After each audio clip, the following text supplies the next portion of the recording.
그래서 저는 뭐 찬송을 그냥 사선한 적이 없습니다. 터져나가서 찬송한 사람이기 때문에 기도도 마찬가지고요. 그러니 사람들이 견디질 못합니다. 근데 저는 그걸 안 하면요, 속에 진짜 그 어떤 선지자가 불에 화가 있고, 바울은 복음을 안 전하면 속이 막 탄다는데 제가 그래요. 말씀을 안 듣고 딴짓하면은요, 꼭 지적을 해야 돼요. 그거 왜 그러냐고. 그러지 말라고. 그러니 제가 인생이 안 좋잖아요. 그런 거 다 담아주고 묻어주고 기다리고 가야 되는데 기다리지 못해요. 그걸 흔들고 또 흔들고. 그래서 많은 교회들이 나갔습니다. 우리 교회에 나간 사람 대부분 다 하원교회 갔습니다. 하원교회 되게 부흥했습니다. 진짜예요. 거기에 뭐 전도왕들 다 우리 교회 출신입니다. 여기서 훈련 굉장히 빡시게 받고요. 와서 뭐 수단계 3년이면 품을 얻는다니 우리 교회 3주만 방언당합니다. 그 정도로 강력하게 영성운동을 다 하는데 성장이 돼요. 신앙이 성장이 되고 하나님의 자녀다운 모습이 되어야 되는데 그게 안 돼요. 근데 그게 제일 걸림돌이 누구냐면 저더라고요. 그래서 인생에 대해서 고민 많이 하고 제가 그런 설교도 많이 했습니다. 하나님 앞에 어떻게 하면은 정말 인도함을 받을까. 그 다음에 또 두 번째로 하나님 저한테 지적해 주신 게 뭐냐면 제가 게으르다는 것이었습니다. 가만히 생각해 보니까 제가 원하는 것은 빠르게 잘 움직이는데 제가 별로 원하지 않는 데는 자꾸 뭔가 미루고 또 미루고 그런 면에서 내가 참 게으르다는 걸 하나님 알게 하셔서 두 번째 통해 작업합니다. 세 번째 이번에 또 하나님 알게 해주는데 제가 이 말씀을 통해서 알게 되는 거예요. 이 부자 청년, 부자 관원의 이 메시지를 통해서 하나님이 저의 부족을 또 깨닫게 하시고 우리가 잘 알다시피 이 부자 청년이 주님께 나와왔는데 우리 식으로 다시 한번 조명을 해보면 이 부자 청년은요 금수저급입니다. 이 청년이 뭔 재산이 그리 많겠어요. 그리고 그가 무슨 어릴 때부터 모든 율법들을 다 지켜했다면 신앙의 가문이고 모태신앙입니다. 거기다가 청년에 그랬지만 또 표준세번이 관원이라고 합니다. 공부도 아주 열심히 했고 나름대로 스펙도 굉장히 뛰어납니다. 이런 교인이 하나 들어온다면 우리 목사님들 얼마나 기쁩니까? 부자에다가 나름대로 무슨 뭐 시에 국장 좀 내고 덜 먹고. 그런데 주님께 왔던 이 사람 주님에게 찬반을 받습니다. 자기가 다 했다는 거예요. 주님이 이 사람을 미워하는 게 아니에요. 마가복음 10장에 보면요 예수님이 그를 사랑하신다는 표현을 씁니다. 사랑하신다는 표현을 써요. 또 이 청년의 중심이에요. 하늘나라 영생하고 관계없는 게 아니에요. 그는 목말라 합니다. 어떻게 영생을 얻을 수 있습니까? 어떻게 내가 천국에 갈 수 있습니까? 뭐 이런 목말라함, 영적 갈급함이 있었고 예수님을 찾아왔습니다. 그리고 예수님에게 뭔가 답을 얻기 위해서 예수님에게 질문도 하고 답변을 기다렸습니다. 예수님의 표현은 네가 한 가지가 부족하다. 저는 이 한 가지를 개수의 한 가지라고 생각하지 않았습니다. 99%는 되는데 1%가 부족하다는 게 아니라 제가 김용희 선교사님의 책을 읽고는 이 말씀과 겹으로서 제가 힌트를 받았습니다. 자, 예를 들보자. 자, 유명한 바람둥이가 A라는 여자를 만났습니다. 한눈에 반했어요. 그가 정말 사랑합니다. 그의 마음이 순수하게 사랑합니다. 전심으로 사랑합니다. 성경에 전심이라는 표현이 있죠. 그 다음에 또 하나는 진실로, 진심이라는 표현이 있습니다. 자, 바람둥이가 A라는 여자를 만나서 너무 반해서 진심으로, 순수한 마음, 진심으로 사랑했어요. 그 사랑이 조금 지나가다가 B라는 여자를 만났는데 또 반했습니다. 그래서 그 여인에게 사랑을 고백합니다. 난 진심으로 당신을 사랑해요. 이 바람둥이에는 거짓이 없었습니다. 진심입니다. C라는 여자를 만나도 그는 진심이었습니다.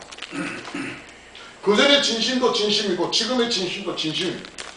그러니까 주님이 여기에서 한 가지 부족하다고 말하는 그 뉘앙스가 무엇일까? 저에게는 굉장히 고민이 많이 되었는데 그게 저한테 느껴졌습니다. 저는 축구를 굉장히 좋아했습니다. 그리고 지금은 족구 한다고 하면 막 새벽부터 잠 설치고 옛날에 우리 김한수 목사님, 송영희 목사님하고 테니스 몇 년 같이 쳤습니다. 하루 종일 쳤습니다. 제가 대학원 MDB 다닐 때 별명이 운동권입니다. 새벽에 나와서 테니스 볼 차고 다 했어요. 그 정도로 운동이 열심히 했습니다. 율법이 열심히 였고 나름대로 모든 게 열심인데 주님 볼 때는 그게 진심은 맞아요. 좋아서 하는 게 맞습니다. 주님이 저를 부르시고 목회자로 삼아주신 거 맞습니다. 인성도 부족하고 나름대로 별 볼일 없지만 세워주셔서 목사가 된 걸 저는 인정합니다. 남보다 여러분보다 잘났고 평신도보다 잘났고 집사보다 장로보다 제가 잘나서 목사 된 거 아닙니다. 하나님 불러주셔서 세웠기 때문에 목사예요. 그래서 은혜에 감사합니다. 아멘. 문제는 저에게 있는 이 약점들을 고치지 않고는 하나님의 일도 맡긴 일들을 감당할 수 없더라는 이야기입니다. 아멘. 그래서 세 번째로 주님이 저에게 준 메시지가 뭐냐면 너는 진심은 있는데 하나님 앞에 진심은 있는데 전심이 아니라는 메시지를 주십니다. 이 부자 간원이 율법에 대하여 철저하게 순종하고 살아왔지만 그 손 하나에 또 재물을 들고 있었습니다. 그는 율법의 신앙의 영생의 그 영적인 갈급함에도 진심이었지만 물질을 추구하는 게 또 그에게는 진심입니다. 근데 마지막 순간에 주님께서 그 물질을 놓아라 할 때 그 물질을 놓지 못합니다. 그러면 자기의 전체적인 마음은 어디에 가냐면 여기에 가 있습니다. 마지막에는 영적 갈급함, 영생에 대한 이런 이 목마름이 내려놓고 재물을 들 수밖에 없다는 겁니다. 저는 지금 거기까지는 오지 않았습니다. 그러나 적어도 2개, 3개, 4개가 내한테는 공존하고 있습니다. 우리 교회는 남성교회가 골프를 다 칩니다. 남성교회 모임에. 왜냐하면 집사 중에 골프장하는 집사가 있습니다. 그래서 목사라도 이렇게 자기가 골프 치는 게 아니라 교회 집사니까 골프장을 하니 거기 신방을 가고 식사를 하고 시간 남으니까 목사님 한번 쳐보세요. 그 쳐봐가 우리 교인 저하고 집사들이 전부 골프 다 칩니다. 제가 말씀드렸죠. 제가 운동거리다. 거기 한번 손대니까 이왕 치는 거 잘 쳐야 됩니까? 못 쳐야 됩니까? 그게 제 또 진심이 또 그쪽으로 연결되기 시작합니다. 뭘 하나 열릴 때마다 제 마음은 맞아요. 주님의 향한 마음도 맞고 운동에 하는 마음도 맞고 또 제가 지금 요즘 아이들의 그 교육, 차세대 교육을 통해서 그 학습관을 또 운영합니다. 거기도 제 마음이 가 있고 이렇게 분리된 마음들이 굉장히 많아요. 하나하나는 진심인데 그게 하나님 앞에 전심이 되지 못한다는 이야기. 마지막 결정적일 때 주님께서 이 부자 간원에게 하신 메시지가 그거였습니다. 하나를 포기하고 충돌적인 그 상황 속에 하나를 포기하고 붙들어야 되는데 지금 하나님이 저희 그런 음성을 주십니다. 이 마음을 내가 놓치면 주님 앞에서는 종으로서 자격이 없겠구나. 이걸 붙들어야 된다. 하나님이 사인을 많이 주셨어요. 요 동네에 요 스크린 골프장이 요 교회 근처에 2개나 있었어요. 그래서 남성교회 모임 가지면 요 근처에 다 갔는데 하나가 문 닫았습니다. 세차장으로 바뀌었습니다. 그리고 또 몇 년을 요 앞에다 쳤는데 여기도 지금 건물이 팔려가지고 여기 지구대가 들어옵니다. 주위에 제가 다니는 골프장이 문 닫았습니다. 왜 그럴까? 하나님이 하시지 않습니까? 네. 그런 생각이 듭니다. 그래서 선택의 기로에서 하나님이 하시고자 하는 것은 네가 진심은 안다. 그러나 적어도 그 진심이 전심이 될 수 있도록 하나만 선택해야 되는 그 순간에 네가 뭘 선택하느냐, 그걸 이 부자의 관을 통해서 저에게 물으시는 것 같습니다. 이 청년의 선택은 우리가 잘 아는 바와 같이 어쩌면 예수님을 만난 사람 중에 가장 아쉬운 사람이 있다면 이 사람이에요. 모든 스펙과 베이스는 멋지게 깔려져 있고 거기에 뭘 하나 얹으면은 정말 예수 잘 믿고 하나님의 영광을 위하여 멋지게 쓰임받을 수 있는 그런 사람인데 쓸쓸히 돌아서는 모습, 제가 성경을 통해서 만난 인물 중에 가장 아쉬운 인물이 바로 이 사람이 아닌가 싶습니다. 평생을 매달렸는데 그 마지막 고비를 넘지 못한 이 사람, 만약에 그죠? 평생 목회를 했는데 마지막 고비를 넘지 못한다면 우리 역시 마찬가지로, 저 역시 마찬가지로 어쩌면 쓸쓸히 돌아가야 될 실체일지도 모릅니다. 그런데도 기가 막히게 우리는 우리를 변명하고 합리화시킵니다. 이래서 저랬고 저래서 이랬고 그래서 이랬고, 어쩌면 그것은 저를 위시한 죄인들의 특성이 아닌가 생각합니다. 하나님은 말씀합니다. 돈이냐 영생이냐, 주님의 도전에 부딪히자마자 이 젊은 이 청년은 그 속에 격렬한 반응이 일어납니다. 갈등이 일어납니다. 그는 결국 어느 쪽을 선택하느냐 하면은 재물을 선택했습니다. 선택하는 그곳에 마음이 있는 거 아닙니까? 오늘날 저도 마찬가지지만 교회가 거의 재물에 대하여 굉장히 약합니다. 교회 재정에 대해서 약합니다. 우리 교회가 1억 예산 넘었을 때 정말 신나더라고요. 와, 하나님 감사합니다 하고 막 춤을 추고 싶었는데, 교회는 그게 다가 아니잖아요.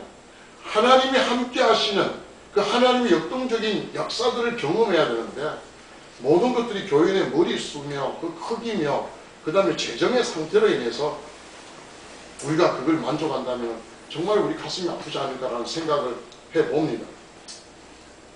저희 교회 교인들은 굉장히 그런 면에서 담백합니다. 저는 우리 교회에 11조를 하지 않습니다. 저는 법을 전문해가지고 법을 전공을 했습니다. 그것도 사법고시를 7년이나 공부하고 아슬아슬하게 떨어진 그런 목사입니다. 그래서 법을 관점에서 교회 성경을 보니까 교회는 신법주의입니다. 법은 신법주의입니다. 우리도 신약이잖아요. 구약은 그냥 그 안에 정신을 쓰지만은 지금 여기 그 하나님의 교회는 자꾸 6월절 지키러 간다 하잖아요. 그 멍청한 짓을 합니다. 근데 우리도 제가 생각할 땐 그렇습니다. 뭐 틀렸다고 생각하는 분도 많습니다만 성경을 보면은 베드로 그렇게 말합니다. 우리도 지키지 못했던 이 율법들을 왜 이방인 그리스도인에게 강요하느냐. 그래서 제1차 예루살렘 회의에서 가결을 합니다. 4가지 외에는 절대로 그들에게 강요하지 말라. 저는 그걸 신법이라고 생각합니다. 교회에서. 그래서 지금 해왔던 사람들에게는 그냥 원로 고린도후서에 있는 말씀같이 하나님과 마음을 정해서 기쁨으로 내라. 그래서 월정과 주정하면서 투명하게 합니다. 교회를 전부 다 봉투 다 만들어서 누가 본다면 저는 그거 굉장히 기분 나쁜 게요. 돈 헌금 쓸 때 막 이거 못 보게 하니까 얼마 쓰고 막 이런 거 정말 저는 부끄러워요. 단돈 1,000원이라도 자신 있게 내라. 그걸 왜 부끄럽게 내냐. 그 부끄럽게 내는 받는 하나님이 부끄러우시다. 그래서 우리 교회는 모든 재정을 투명하게 합니다. 그래서 헌금 강요 절대 안 합니다. 헌금 강요 절대 안 하고 돈에 대해서 제가 조금 늘어서라고 이야기합니다. 교회 짓는다는 이야기 많이 하지만 교인이 100% 가게라는 교회 절대로 짓지 않는다고 약속을 했습니다. 그래서 교인이 한 사람이라도 반대하면 교회 안 짓는다. 절대 여러분들에게 강요할 생각 없다. 제 자신이 조금 좀 깨끗하고 괜찮다고 생각했는데 하나님 볼 때는 그렇지 않았습니다. 외부에서 치료받은 교인이 와서 자기 퇴직하니까 퇴직금 2억 3천만 원 받을 겁니다. 그래서 11조를 2,300만 원 하겠다 그랬는데 다니는 교회 내세요. 제가 이랬던 목사입니다. 물론 그러고 난 다음 1년 뒤에 후회가 살살 밀려옵니다만은 그런데 보다 중요한 건요. 모든 포인트를 저에게 맞추니까 이거 사달이 나더라고요. 오늘 부자간론의 사달은 뭐냐면은 하나님의 시각과 하나님의 관점에서 봐야 될 모든 걸 자기의 관점에서 봤습니다. 저도 그런 게 굉장히 많습니다. 이제부터는 내가 지금 잡고 있는 게 아니야. 여러 개 잡고 있으면서 주님 부흥을 주시옵소서. 내가 부흥의 지금 물주기를 지금 밟고 있는데도 계속 그런 기도를 하고 있는 저 모습을 하나님이 보게 하십니다. 진지하게 최선을 다하는 건 맞았습니다. 그러나 하나님이 원하시는데 나의 전심을 쏟아붓는 것은 부족했다는 사실을 깨닫게 하셨습니다. 부자 가면이 돌아서자 제자들이 너무 놀라서 아쉬웠습니다. 이런 사람 받아주면 우리가 재정적으로 얼마나 든든할까요? 이런 마음이 있었는데 예수님이 그들의 마음을 알았는지 부자가 천국에 가는 것은 그 메시지를 줍니다. 낙타가 하늘길로 들어가는 것보다 더 어렵다. 이게 말이 안 된다는 이야기죠. 그러자 제자들은 낙심합니다. 사람 누가 천국에 가고 그런 이야기하자 사람은 할 수 없지만 하나님은 하신다. 아멘. 하나님은 하실 수 있다라는 이 메시지가 제 가슴에 꽉 닿았습니다. 이렇게 노력하고 저렇게 노력하는 이런 수준이 하나님 보시는 수준은 분명히 아닐 거다. 사람이 바뀌고 하나님의 영광이 드러나는 그 자리에서는 사람의 말에 설득되어서 내가 변하거나 열심을 다하는 이런 정도 따위가 아닌 그런 차원이 아닌 죄에 속했던 자가 죽어 다시 부활하고 천국을 수준으로 우리가 바뀌어지는 삶의 그런 모습들이야말로 우리가 할 수 있는 일이 아니고 하나님만이 할 수 있다고 저는 믿습니다. 아멘. 사람만은 할 수 없지만 하나님은 하실 수 있는 메시지가 분명한 것은 진심이 아니라 전심에, 제 목회와 삶의 변화가 진심이 아니라 전심으로 바뀌어질 때 우리 목회자 중심의 교회가 아니라 하나님 중심으로 변화될 때 아마 하나님의 영광이 드러나는 그런 목회와 교회가 되지 않을까 그런 생각을 해봅니다. 아멘. 존재적인 제 자신의 자아의 중심이 아니라 초월적인 하나님이 저 안에 들어오셔서 살리시고 하나님 일을 맡겨주시고 목양하게 하신 그 하나님이 중심이 된다면 아마 앞으로 우리 교회는 또 함께 섬기는 교회들은 분명히 달라질 줄로 믿습니다. 아멘. 목사의 능력이 나오는 교회가 아니라 하나님 영광이 자리 잡는 교회, 하나님 말씀이 그들의 가슴을 감탄할 수 있는 교회, 지금도 여전히 살아계시고 믿는 자들을 통하여 역사하시는 하나님, 저는 그걸 꿈꾸며 그 메시지를 늘상 정합니다. 하나님 영광이 우리 모두 함께하며 특히 비전 모임에서 제가 받았던 하나님과의 관계 속에 있던 이런 것을 저는 비전이라고 생각하고 예배에 함께 나눕니다. 오늘 이 말씀이 저뿐 아니라 여러분과 우리 모두가 다시 한번 주님의 도전과 같이 우리에게 부족한 것을 깨닫게 하시는 주님의 도전으로 받아들여서 쓸쓸하게 돌아서는 목회가 아니라 하나님의 영광을 드러내는 우리 모두의 목회와 주의 종이 다 되시기를 주님의 이름으로 축복합니다. 아멘. 기도하겠습니다. 주님, 저는 거룩한 영생도 또 하나님의 그 영광스러운 목회도 취하고 싶어 했고 세상의 것도 놓치고 싶지 않았습니다. 저의 편리에 따라 이쪽을 선택하기도 하고 오늘 성경 말씀했던 이 부자 가는 같이 저쪽을 선택하기도 했습니다. 이쪽도 저쪽도 다 최선을 다했고 뭐든지 잘 하려고 애를 썼습니다. 그러나 쓸쓸하게 돌아섰던 이 부자 청년의 모습이 바로 저의 모습이었다는 걸 알게 하셔서 감사합니다. 이런 저의 모습을 회개합니다. 아멘. 주님을 향한 전심이 저희 마음에 가득 차고 오늘 함께 우리의 마음을 모아 하나님께 영광 돌리는 복된 모든 예배자들의 마음으로 가득 차게 만들어 주셔서 저들의 사역에 저들이 목양하는 모든 곳에 하나님 영광이 나타나며 하나님이 역사하시고 하나님만이 하실 수 있는 일을 나타내 보여 주시옵소서. 아멘. 믿고 감사하며 우리 주 예수님의 이름으로 간곡히 기도드리옵나이다. 아멘.